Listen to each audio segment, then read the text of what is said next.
everyone. Hey everybody! Welcome to our hot mess of a video already. Wow. We've got puppies climbing all over us, but you know, we're just living our best lives, snuggling together on this cold October day.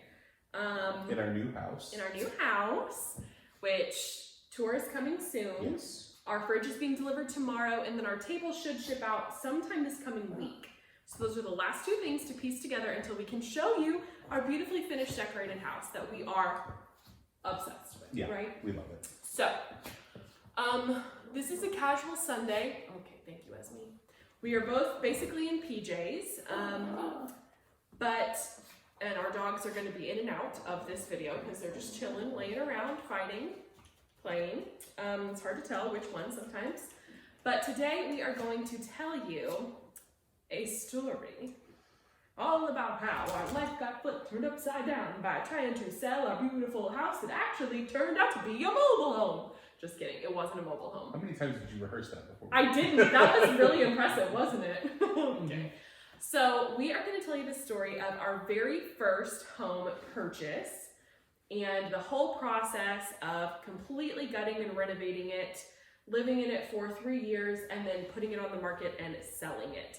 This house was originally a Sears and Roebuck catalog home. It was built in the 60s, maybe early 70s. It was literally ordered from a catalog back when that's how you built houses. It was purchased and built in California. And we don't live in California, we live in Oklahoma. But the family that bought it in California and constructed it loved it so much that when they relocated to Oklahoma, into the specific town that it's in, they literally split it in half, put it on 2 giant trucks, and drove it to Oklahoma, to some land that they had bought, and literally rebuilt the house on this land in Oklahoma because they loved the house so much. Yeah. Crazy. When we got a hold of it finally, we actually bought it from the Department of HUD, from the government. It was a HUD home. 10-ish years ago. Something happened. It became a rental home and just got totally dilapidated. Like, do you still have some of the before pictures? Yeah. Okay, great. I'll put pictures in so you guys can see how bad this house was. It's got great bones, but it had not been updated since the 1970s. And then add on multiple renters kind of going in and trashing it. It was gross. In fact, I remember it going on the market and my dad calling me and being like, I found the perfect house for you and Eric. This was about 6 months before we got married. So we went over to look at it and I set foot in it and it had a smell that was like nothing I could ever describe. And I said, I am not living here. And my dad laughed and he was like, no, just give it a chance. I think it will be absolutely perfect. We can make it what you want. Yeah. It's so cheap. I think we bought it for $60,000. So he convinced us and we purchased the home. We and went thought, in. 6 months, we can get this knocked out in time for the wedding. It'll be fine. And you know, it's true that normal people who hire contractors and labor to do homes probably could have turned that house around in 6 months, but not the Hopkins. That's not the way we do houses. We buy lots of houses and we completely gut them and make them how we want them, and it takes forever and a lot more money than it was expected. So we embarked on this renovation journey it was primarily us, my dad was the brains behind the operation. We had a contractor friend who helped us all along the way. My papa helped a lot. A lot of people came and helped on the house. My brother. A bunch of my friends came and helped with the demo. Yeah, your friends came and helped. Even Tatum helped a little bit. But it was a pretty stressful time in life of trying to plan a wedding, and it was your final semester of college. My final semester of college. I was running a nonprofit. I was the executive director of a nonprofit in town. It was a busy time. It was such a crazy time. So we actually lived with my grandparents who have a split level house. We had kind of the downstairs 2 bedrooms. We lived with them for 6 months. And basically a dorm room. The first 6 months of our marriage we spent in my grandparents' basement, essentially. We finally finished the house. I would say it was worth it. Oh yeah. Barely, but it was worth it. Would I do it again? No. Would you do it again? No. No. If we ever renovate a house, we're going to make sure that we pay actual, like, People who aren't named Miley or Eric to make it happen. But anyway, all this to say, the house is freaking gorgeous after we renovate it. And we move in, we live in it for 3 years. It's a fantastic house. We love it so much. It was the perfect house to start. It was about like 1,400 square feet, 3 bedroom, 2 bath, but it was pretty tiny, but so nicely redone and just like mid-century modern, such cool architecture, cool history to the house. It was an amazing house, okay? And I'm sure you can see because I'm inserting pictures right now as we talk about it. But then we decided that we wanted to move to Oklahoma City. So we lived in this house for 3 years and then we decided to move. And our house was so cute, so well done. And it was basically in the price range that we listed it at, totally unique. You couldn't get anything else like it. I mean, it was... Yeah, there weren't really any comps in the area for it, which was the first issue, I guess. So we thought, we're going to try to sell this ourselves first because we know that there will be interest. It's a gorgeous house. It's in an amazing price range that you can't find anything that looks this nice in this same price range. 3 bedroom, 2 bath, like a nice family starter home. Within 6 days, we had, I believe, we were in talks on 2 offers, and then we had a really strong offer come through of someone we knew, and we were like, oh my gosh, yes, they'd be perfect to own this house. This is the greatest scenario. It was a basically full price offer, and we were like, oh my gosh, yes, we're totally doing this. And so we signed a contract with that person within 6 days of listing our house just on Zillow for sale on our own. Yeah. And then what happened? That contract fell through. Not because of anything that had to do with our house, No. just because that person couldn't secure financing in the way that they wanted to be able to keep their house to use it as a rent house, which I think was the situation. Which, no hard feelings, like that totally happens all the time. Yeah. We were like, okay, no worries at all, we'll move on, that's fine. We've had so much interest, I'm sure we can get another contract within like a freaking day, which we did. We then, I think, spent 2 days calling people who had shown interest and said, if it falls through, let me know. Scheduled a bunch of showings within that 2 days after the contract expired, and we had a really solid offer. In fact, we had a couple of offers that drove up our offer that we initially landed on about $5,000 above asking price. So we were like, this is the greatest scenario ever. We're gonna make so much money on this house. Like, this is gonna be amazing. Had to do the inspection for the sale, and we were primarily nervous about the roof because that was the one thing we hadn't like updated. The inspectors came, said the roof looks great, but the house, because it had been moved, had a crawl space under it, and that's where all the plumbing and air ducts and everything was. Hey, Pip. And so I was there for the inspection, and two of the inspectors go underneath the house, one to look for like termites and stuff like that, and the other one to just do a general inspection. And the woman who went under there came up to me with her phone and said, take a look at this, because while they were under there, the other person was turning on all the water and having everything going in the house. And the drain in the guest bathroom, in the shower, at some point, the pipe had come undone. And so water was just pouring straight through that drain under the house. And there was a little like river that had formed, and it flowed out from underneath the house. Like it wasn't causing any damage or anything, but it was just like, oh my, what? We'd been living in this house for 3 years, and that had never been hooked up. Yeah. And it was in the guest bathroom where our only bathtub was, and I am an avid bath taker, so I take baths probably every day, like, and not for cleanliness, just for relaxation. Like I shower to get myself clean, but I love a good bath, so there was lots of water moving through that for 3 years. So we had negotiated on that to basically, we didn't want to deal with hiring somebody and getting somebody out there. So we just negotiated the price of getting it fixed into the deal.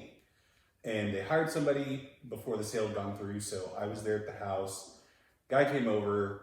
I'm sure he just went down there and reattached the pipe or something. I wasn't down there. And then left. And things started to take a turn.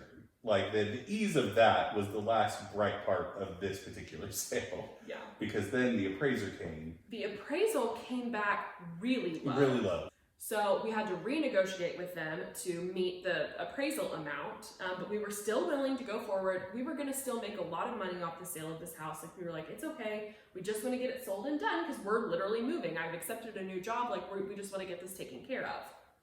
So then, 2 days before our closing date was set. Yes. And we get a text from the buyer saying, we've just found out that the home is a mobile home and our bank won't secure our loan based on that information, because typically you can't get a loan through a bank. Yeah, a mortgage on a mortgage on a mobile home. And we were like, what? It's not a mobile home? You're crazy. Like, this is a traditional house. The county papers that we have, here's the proof, say it is a traditional build. It's a traditional home. This isn't a mobile home. We know that complete history on this house. It was ordered from a catalog, but it doesn't have wheels. Like, it's not a mobile home. And so we were really frustrated and said, where is this information coming from? How does your bank even know that it's a mobile home? Why do they suspect this?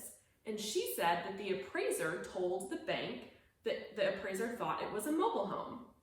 Which, by the way, the appraisal had been done for weeks at this point. Yeah.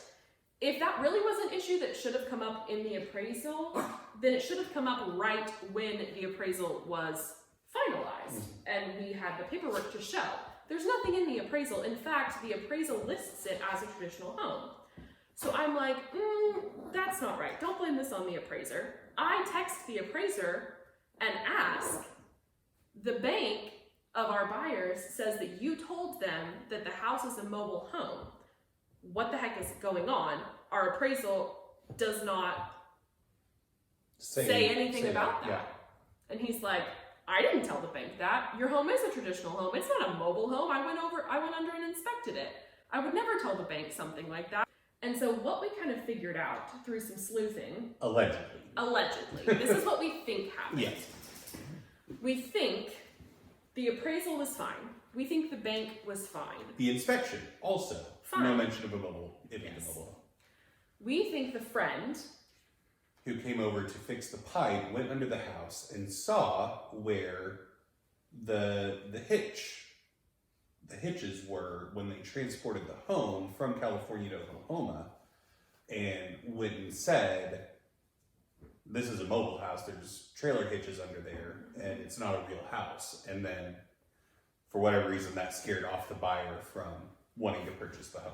And so we think the buyer either told the bank that it had a hitch and was a mobile home, and the bank backed out at that point, or the bank was on board and fine, they just backed out and blamed it on the bank in the appraisal so they wouldn't have to tell us that they were backing out for their own reasons. And so literally 2 days before closing, you guys, 2 days, we had wasted 30 days of inspections and appraisals and negotiations back and forth with the bank. We had renegotiated the price of the house 3 times, and 2 days before we were set to close, they backed out. Yeah. So this is contract 2 that falls apart, right? And we're like, okay, this is ridiculous. We, at this point, have moved out. Yep. And moved to once Oklahoma again, we were City. closing in 2 days, and they wanted to be able to move in the day after closing.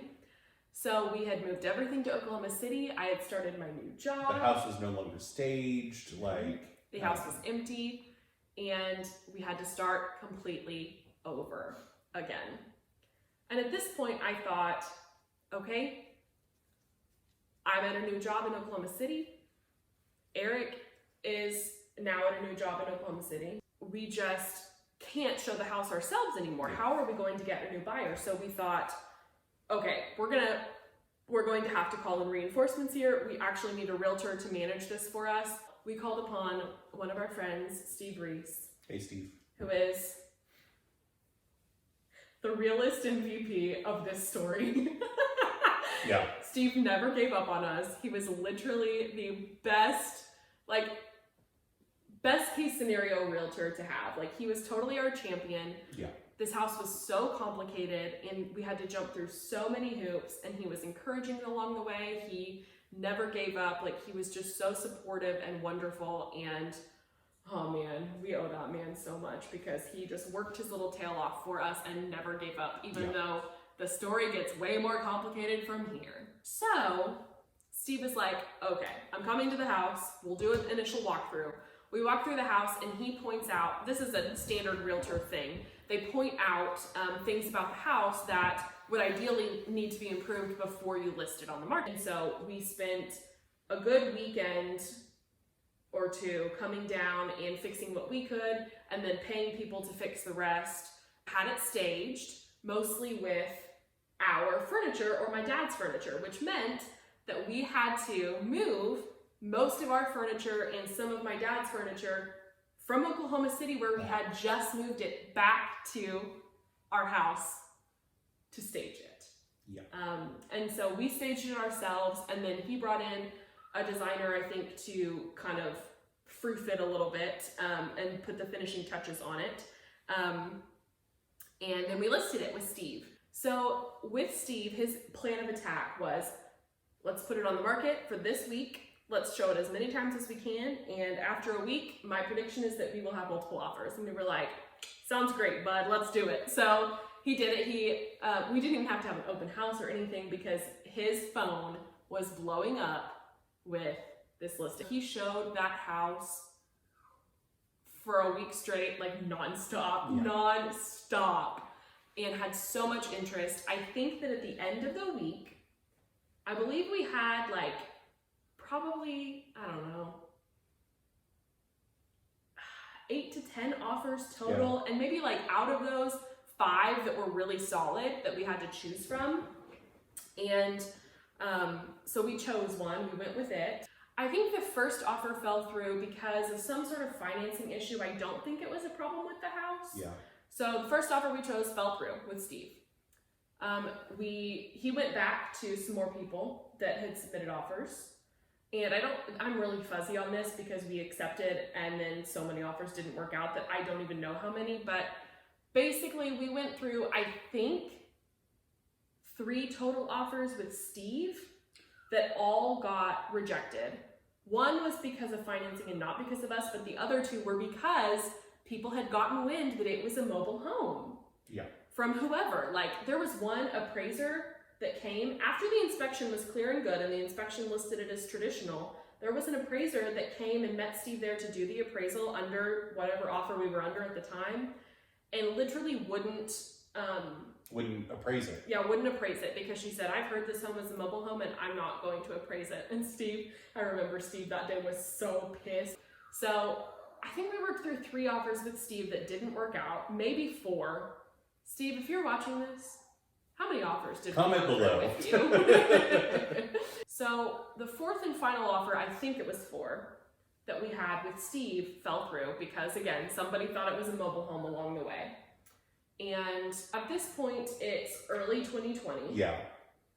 And we still have not sold the house. We moved out in September, listed it in July of 2019 by ourselves originally. So it had been a good 6 months that we were trying to sell this gorgeous, amazing house that should have sold in 6 days without any problems. It was so popular, it was so beautiful. It should have been a slam dunk, sell it in a weekend, make a really great profit, and you're golden. But because of these freaking hitches, it just got so complicated. And we were feeling pretty darn dejected at this point.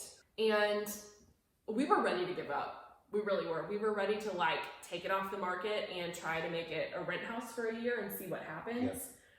Maybe take it off the market, make it a rent house for 6 months and then try again in the spring. You know, Steve was working so hard, like we were so stressed out about it. And meanwhile, we're paying rent and the mortgage on that house. And so it was just like a really crazy, stressful time. And then one day, we got a phone call from Steve that said, we've got an interested buyer, potentially needing to sell his house before he can close. Mm-hmm. But he came to look at the house today. He loves it. He wants it. He would just have to sell his house first. I'm going over there with him to his house right now to talk about potentially putting it on the market. So it was this guy that came, wasn't going to sell his house, wasn't, going to move, but came, saw our house and fell in love with it, and literally took our realtor and said, hey, sell my house so you can help me buy this house. It was so funny. So literally that day, Steve went over to his house and did a walkthrough with him and told him what he needed to do to sell it. The funniest part of the story is his home that he was selling in order to want to buy our house was a mobile home. Yeah. So we're like, well, this sounds like the most complicated offer we've had. But what else are we going to do? He's interested in buying a house that everyone else seems to think is a mobile home, even though it's not. He lives in a mobile home currently, so even if throughout the process an inspector or an appraiser or a bank or somebody off the street says, I heard that was a mobile home, he probably won't care because he currently lives in a mobile home and wants to buy it anyway. So we accept an offer with him contingent on the sale of his house. And we think it's probably going to be a long process. We're going to have to wait for his home to sell. Then we get a call from Steve about a week later. Yeah, once again, Steve is a rock star realtor. It's freaking amazing. Steve had listed this guy's house under him and sold it to a cash buyer in a week. Yeah. A couple days or a week. It was not a long process at all. This cash buyer was so motivated to buy this guy's mobile home that she literally changed her mailing address before the closing date. So we knew his house was going to go through. Then our inspection came and we had to renegotiate a little bit based on just some of the very minor repairs, but repairs we could have done and probably saved a little bit of money, but we were at this point, it's 6 months in, we just want to get this thing done. Yeah. So we were like, hey, you want to take a couple $1,000 off the asking price and do them yourself instead of making us? And he was like, yeah, sure. We worked in a bunch of our furniture in the sale. At this point, we were just we are ready to be done. However we need to make this deal happen, we're making it happen. Yeah. And so closing day came.